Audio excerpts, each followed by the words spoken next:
Hello everybody and welcome to another video. And this is a reaction video and oh, what's that? I swear this isn't a provocation. I just have been dusting my collector's room and I just wanted to show off this glorious premium format.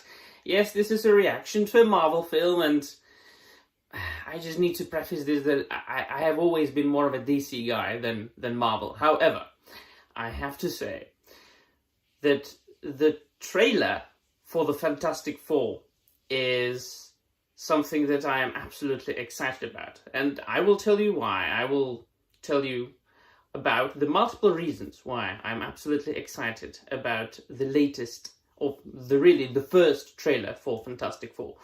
First and foremost, and there you will start seeing a little bit of a connection with the Superman. Red Sun, by the way, Mark Millar.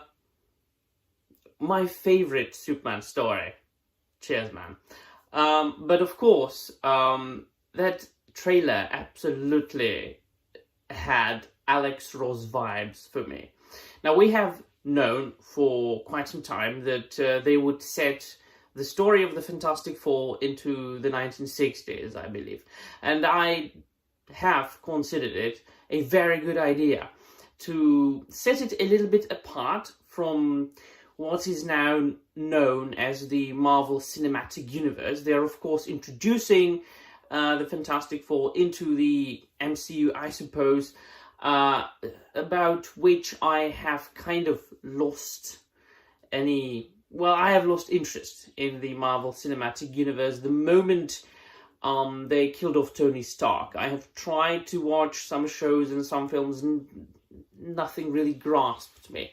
But here, throughout watching the entire trailer, I had this very positive feeling that I have always connected with Fantastic Four because I have been very much influenced by Alex Ross in my perception of Marvel Cinematic, or Marvel Universe, not Cinematic Universe, sorry, the Marvel Comics Universe. His illustrations, his comic covers, even his interior work, like the Marvels, if you've read the comic book. And the same thing could to a certain extent be said about DC Comics. His works such as Kingdom Come, and then the various shorter stories that he did and painted about Superman and Batman. And because his art style, Alex Ross's, is very classic painted style. Represents something a little bit archaic, something of a ages long past. And I somehow do connect the ages of superheroes as they are depicted in American comic books with the past. I'm not really a fan of setting them into modern 21st century. That might be the reason why I love Batman the Animated Series and Michael Keaton's Batman, well, not Michael Keaton's, Tim Burton's Batman films with Michael Keaton in them, because they are set in really kind of an indescribable period that is a sort of a mixture of the 1930s and the 1980s, 1990s. And I was very much excited about seeing all that we know from comic books that could be said that is pretty much comic book accurate, the source material accurate, verging from the costumes of Fantastic Four, the looks of the actors that for the first time, I say, yes. People have problems with Pedro Pascal, and they say that he is cast into everything today.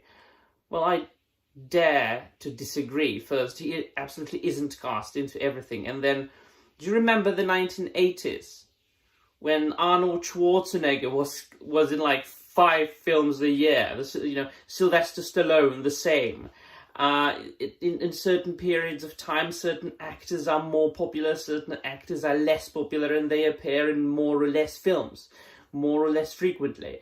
For myself, I have got absolutely no problems with Pedro Pascal. I consider him to be a very capable and a very talented actor.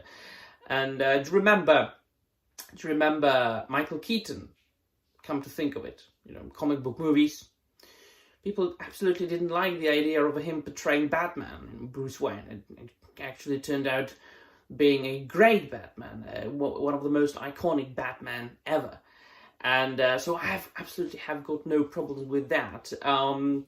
Now, the thing, it is the most comic book accurate thing that we have seen on screen, quote unquote on screen. I know this is the first trailer. Robbie the Robot, I think, did he appear in an animated show first before he appeared in the comic book?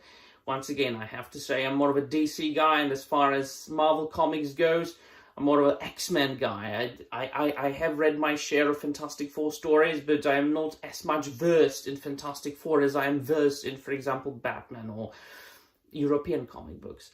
But suffice it to say that, and Galactus.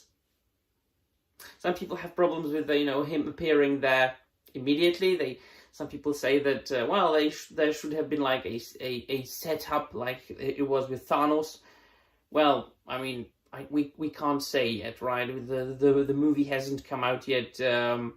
We don't know whether they used him appropriately or not.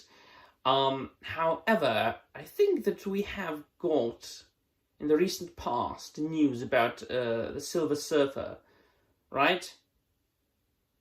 The agent of Galactus, or the herald of Galactus. So I think they are pretty much going to kind of connect it here and there with other things.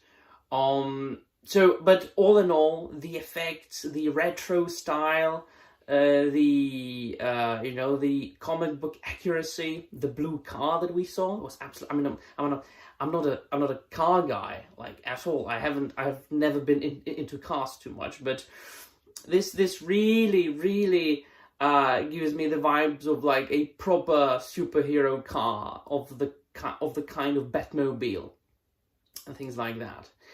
I'm not showing you the footage because I'm absolutely not risking a copyright strike, not at all. But yeah, good vibes, very well put together. It does what a proper trailer should do. Grasp my attention and make me want to see the movie in cinema. It comes out in July. I'm absolutely going to see it as of now. So let me know in the comments down below what you think. Are you going to watch it? Do you want to go to cinema? What do you think about it? Tell me all about that. And that'll be all. Thank you very much for watching. And I'm out of here.